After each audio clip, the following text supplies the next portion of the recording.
Hello, dear students. This is your Dr. Sirajuddin again. Now, I have come up with the online class 4, which is basically for DDA Horticulture Section Officer. And this class is also very much useful for all the aspirants who want to prepare general agriculture. तो general agriculture जो prepare करना चाहते हैं उनके लिए भी ये video है. और इस वीडियो में आज हम कवर अप करेंगे कि फ्रूट्स के एडिबल पार्ट्स कौन कौन से होते हैं.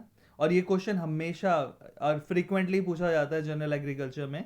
तो एडिबल पार्ट्स की बात करेंगे, देन इथाइलिन प्रोडक्शन की बात करेंगे फ्रूट्स के, और रेस्पिरेशन की बात करेंगे, रेस्पिरेशन रेट की बात करेंगे. तो चलिए ज़्यादा समय ना लेते हुए let us start this lecture. So, first of all, you see the edible parts of various fruits. So here you pause the video and you need to memorize each and every edible part of different fruits.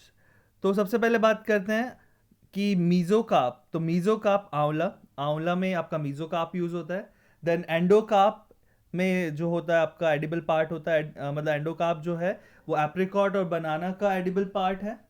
Then again अगर बात करें आपका olive में भी mesocarp है. Then epicarp में बात करें आपका तो पीच, पर्सिमन, फालसा, चेरी, प्लम, जामुन, देन करौंदा, इन सभी के एडिबल पार्ट्स एपिकार्प होते हैं.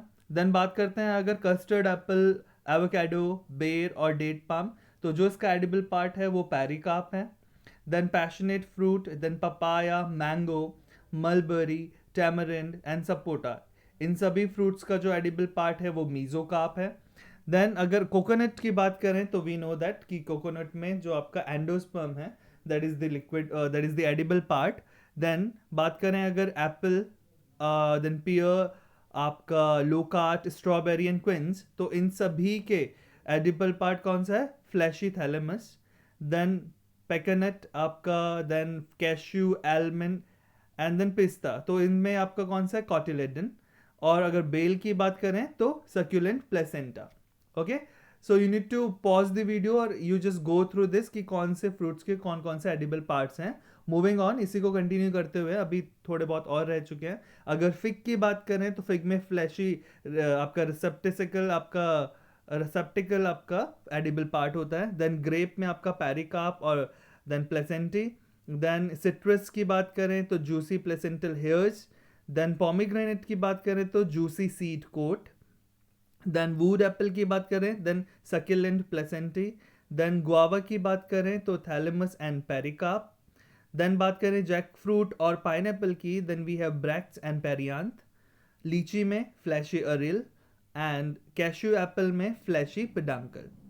Okay, so these are the edible parts of different fruits, और इनमें से एक ना एक क्वेश्चन तो फ्रीक्वेंटली आता ही आता है. Okay, then moving on, if we look at the classification of fruits based on the ethylene production, so we have divided this the fruits into 5 categories. तो हमने कितने पार्ट्स में बांटा है?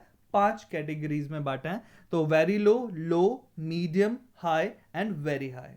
तो अगर लो की बात करते हैं जो कि इट मीन्स 0 से लेके आपका 0.1 या सॉरी 0.1 से लेके जो नीचे वाले हैं लेस देन 0.1 माइक्रोलीटर, ठीक है, इथाइलिन पर केजी पर आवर. तो इसमें आपका ग्रेप एंड सिट्रस आता है. देन लो की बात करें तो 0.1 से 1. ओके, तो पहले वाला जो था रिमेंबर वो 0.1 से कम वाले हैं, वेरी लो वाले. देन लो में 0.1 to 1 जिसमें पाइनएप्पल एंड वाटरमेलन है आपका. देन मीडियम की बात करें तो 1 to 10, तो banana, mango, guava, fig and tomato. Then high की बात करें तो 10 to 100, apple, papaya, avocado and plum. और वेरी हाई इथाइलिन प्रोड्यूसर्स जिनकी वैल्यू आपकी मोर देन 100 है, passion fruit, sapota and apple again.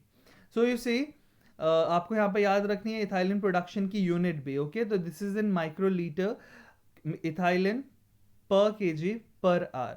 Okay, then moving on, now classification of fruits based on the respiration rate. तो पहले बात करते हैं, तो क्लासिफिकेशन नहीं बट आपको ये याद करना है. तो you see your release of carbon dioxide, it is an indication. Okay, तो सबसे पहले बात करते हैं ए कैटेगरी की, जिसमें वेरी लो है. तो very low it means less than 5 milligram. Okay, तो इसमें आपका जो आता है नट्स आते हैं, ड्राइड फ्रूट्स आते हैं, वेजिटेबल्स आते हैं, पोटैटो आती है, अनियन आता है. Okay, then B is category low which ranges from 5 to 10 milligram, and in this category we have apple, citrus, grape, cucumber, turnip, sweet potato. Then medium we have in the range of 10 to 20 milligram, mango, banana, peach, pear, fig and carrot. Then अगर बात करें हम high, तो D category high, जो कि range करती है 20 to 40 milligram. In this category we have strawberry, avocado, cauliflower, lettuce and then radish. Then E category very high, it means 40 to 60 milligram, cut flowers, leek, then Brazil sprout and snap melon. Then we have the last category extremely high. Okay, तो extremely high में आपका Spanish है, asparagus है, green peas है, mushroom है, and broccoli है. Okay, तो broccoli it means, तो इनकी जो रिलीज ऑफ CO2 है that will be more than 60 milligram. So this is all for the day. I know कि ये सारी चीज़ें याद करने वाली हैं, तो आपको पॉज करते हुए नोट डाउन कर लेनी है. एंड मोर ओवर आपको रिवीजन की बहुत ज़रूरत होती है. तो हमेशा ऐसे जो फैक्ट्स एंड फिगर्स वाले हैं, आई विल गाइड यू कि अगर आप पहले अपने सारे लॉजिकल एस्पेक्ट्स क्लियर कर लीजिए, और जो रटने वाली चीज़ें होती हैं तो एग्जाम से कुछ दिन पहले ही आप उनको अच्छे से पढ़ लीजिए, ताकि वो आपके माइंड में बस जाए और आपको फिर याद आ जाए. ठीक है, but revision is the Mantra. Okay, so do not forget to press the bell icon. Do like, share, comment and subscribe my YouTube channel Agri-Tutorial, and do share, and also ask your friends to subscribe. And I hope these lectures are helping you, and if you need any kind of help, and if you want to give any kind of suggestions, you can give me suggestions in the comment box. So this is all for the day. Thank you very much, aspirants.